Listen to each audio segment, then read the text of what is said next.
Bismillahirrahmanirrahim. Assalamualaikum warahmatullahi wabarakatuh. Perkenalkan, nama saya Ahmad Rijali Fikri dari kelas M85, mahasiswa PGSD tahun 2019, NIM 1947042039. Baiklah, saya ingin menjelaskan beberapa penjelasan mengenai tentang pengertian pendidikan inklusi, kemudian apa-apa saja yang ada di pendidikan inklusi, yang dimana tugas saya sebagai tugas akhir dari ujian semester 5 ini. Baiklah, adapun pengertian pendidikan inklusi adalah pendidikan inklusi adalah sistem penyelenggaraan pendidikan bagi anak-anak yang memiliki keterbatasan dan anak-anak lainnya yang disatukan dengan memiliki keterbatasan tertentu.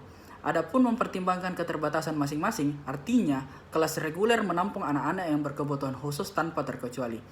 Kemudian, inklusi didefinisikan sebagai konsep yang menampung semua anak yang berkebutuhan khusus ataupun anak yang memiliki kesulitan membaca dan menulis. Semua anak tanpa terkecuali dapat dengan mudah memperoleh pendidikan yang sesuai. Mengapa demikian? Inklusi dilakukan tujuannya agar para penyandang kesulitan membaca dan menulis mampu mengatasi kelemahannya dan mampu bermasyarakat dengan baik.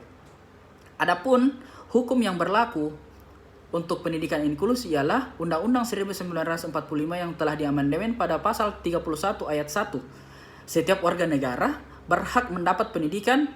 Setiap warga negara wajib mengikuti pendidikan dasar dan pemerintah wajib membiayainya. Kemudian Undang-Undang Nomor 20 Tahun 2003 tentang Sistem Pendidikan Nasional, pasal 5 ayat 1, setiap warga negara mempunyai hak untuk memperoleh pendidikan yang bermutu.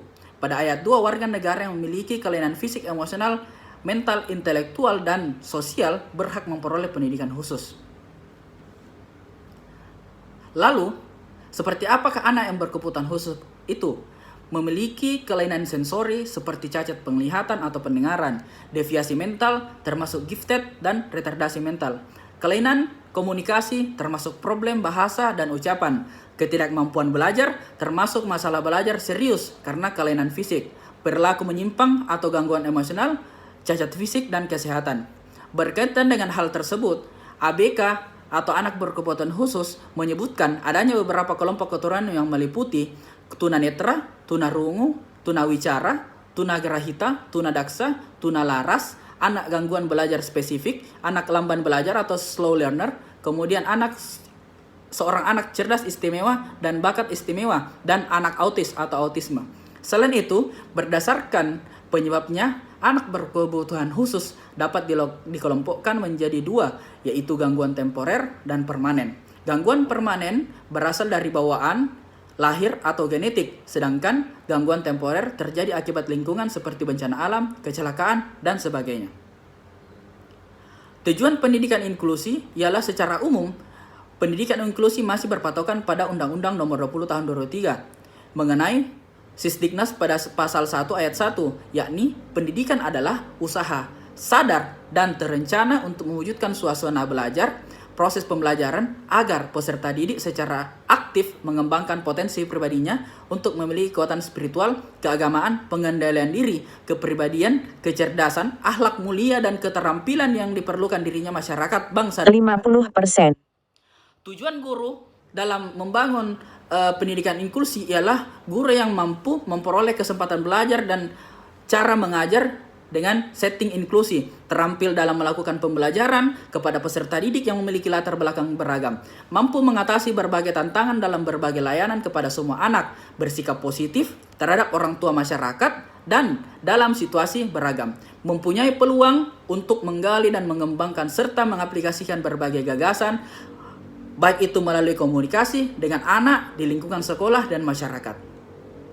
Kemudian dari tujuan guru, adapun tujuan orang tua yang harus melatar belakangi semua anak-anak yang berkebutuhan khusus ialah para orang tua dapat belajar lebih banyak tentang bagaimana cara mendidik dan membimbing anaknya lebih baik di rumah dengan menggunakan teknik yang digunakan oleh guru-guru di sekolah. Secara pribadi, orang tua akan terlibat dan merasakan keberadaannya menjadi lebih penting dalam membantu anak untuk belajar. Dikarenakan guru terbaik adalah guru yang dimana sebagai orang tuanya itu sendiri. Karena guru yang pertama adalah orang tua itu sendiri. Orang tua akan merasa dihargai, merasa dirinya sebagai mitra sejajar dalam memberikan kesempatan belajar. yang berkualitas kepada anaknya. Orang tua mengetahui bahwa anaknya juga yang di sekolah menerima pendidikan yang berkualitas dengan kemampuan masing-masing individu.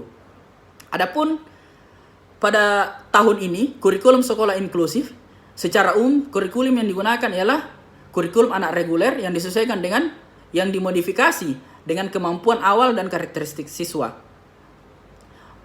Baiklah, itulah tadi penjelasan saya mengenai apa itu pendidikan inklusi dan beberapa penjelasan tentang inklusi. Segala kekurangan mohon dimaafkan. Wassalamualaikum warahmatullahi wabarakatuh.